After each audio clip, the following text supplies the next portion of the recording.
One, two, three, come on. Come on, come on.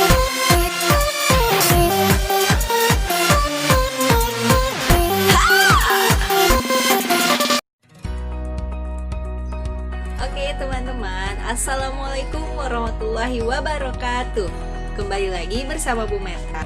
Nah, sebelum mulai, seperti biasa kita harus awali dengan membaca doa. Yuk kita sama-sama baca doa. Bismillahirrahmanirrahim. Rabbi zidni ilman warzuqni fahman. Ya Allah, tambahkanlah ilmuku dan pertinggilah kecerdasanku. Amin.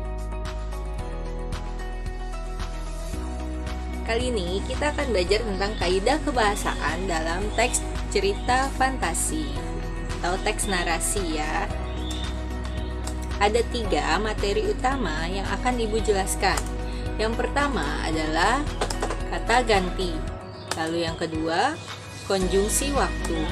Yang ketiga, dan ini yang paling utama, yaitu kalimat langsung atau dialog. Ini juga ada di modul kalian ya.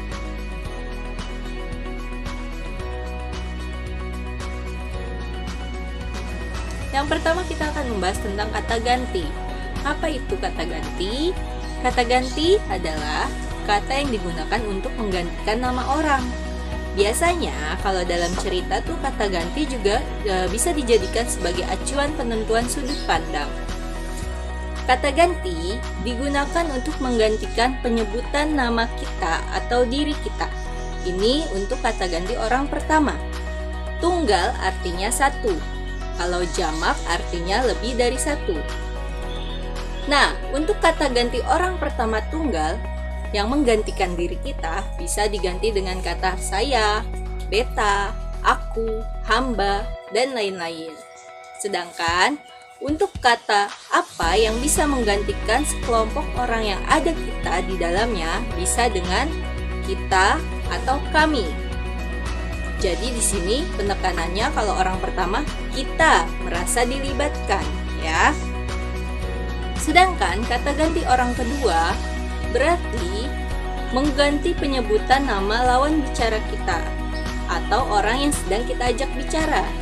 Untuk bentuk tunggalnya atau hanya satu orang berarti bisa diganti dengan kamu, Anda, kau, dan lainnya.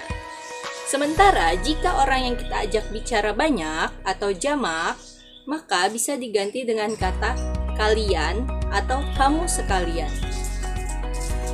Sementara kata ganti orang ketiga, ini adalah kata ganti untuk menggantikan nama orang yang sedang kita bicarakan atau nama orang lain. Berarti orangnya tidak ada di situ, tidak sedang bicara langsung dengan kita, tapi sedang di tempat lain, ya. Kalau bentuk tunggalnya, berarti orang yang kita bicarakan hanya satu. Bisa digantikan dengan kata ia, dia, atau beliau. Sementara kalau orangnya banyak atau lebih dari satu, bisa diganti dengan kata mereka. Lalu lanjut ke kaidah kebahasaan yang kedua, yaitu konjungsi. Nah, konjungsi urutan waktu ini adalah kata hubung yang menandakan waktu atau urutan peristiwa. Ada banyak contohnya. Kalau di sini Ibu contohkan seperti kata setelah, kemudian, saat, ketika, sebelum, akhirnya, lalu, dan lainnya. Pokoknya menandakan waktu ya. Nah, di sini Ibu akan contohkan 3 kalimat yang berkonjungsi waktu. Kalimat pertama, setelah buku terbuka, aku terseret ke masa lampau. Nah, di sini konjungsinya adalah kata setelah. 2 tahun kemudian, Varta sampai di planet Mars. Di sini konjungsinya adalah kemudian atau 2 tahun kemudian, kalau mau lebih spesifik. Akhirnya, Varta dapat menyelamatkan diri dari terkaman raksasa. Akhirnya berarti konjungsi waktunya.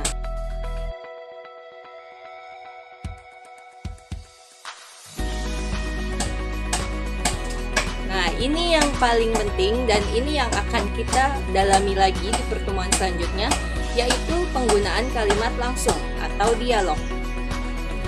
Apa sih yang membuat kalimat langsung itu berbeda? Atau langsung terlihat jelas ini adalah kalimat langsung?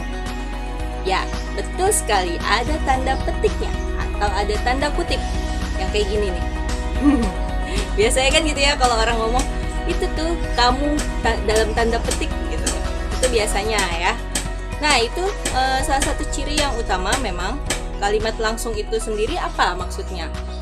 Kalimat langsung adalah kalimat hasil kutipan langsung dari pembicaraan seseorang. Di sini ada 3 pola kalimat langsung. Yang pertama, pengiring, kutipan. Yang kedua, kutipan, pengiring. Dan yang terakhir, kutipan, pengiring, kutipan. Maksudnya apa sih, Bu? Nah, di sini kalian harus benar-benar perhatikan tanda bacanya. Dari huruf kapitalnya hingga tanda baca. Ada 3 hal di sini yang Ibu tekankan. Lihat ya, yang tanda seru itu. Huruf pertama dalam kutipan pertama menggunakan huruf kapital. Contohnya, misalnya kalimat pola yang pertama, pengiring kutipan. Ibu berkata, koma, tanda petik, Fanan, selesaikan tugasmu segera ya, koma, nak, tanda seru, tanda petik. Nah, di sini perhatikan, setelah kutipan pertama atau tanda petik pertama, hurufnya harus kapital. Di sini setelah tanda petik dibuka dengan kata Fanan, berarti F-nya harus kapital. Walaupun bukan nama orang, tetap harus kapital. Misalnya, Ibu berkata, selesaikan tugasmu. Selesaikan, setelah tanda petik selesaikan, berarti huruf S-nya harus kapital. Lalu yang kedua, kalimat petikan dan pengiring dipisah oleh tanda koma. Nah, ini lihat ya, di pola 1, 2, dan 3. Kalau pengiring, pasti ada komanya dulu. Misalnya, Ibu berkata, koma, itu namanya pengiring. Meta berkata, koma. Setiap habis ada pengiring, tanda koma dulu, baru buka tanda petiknya.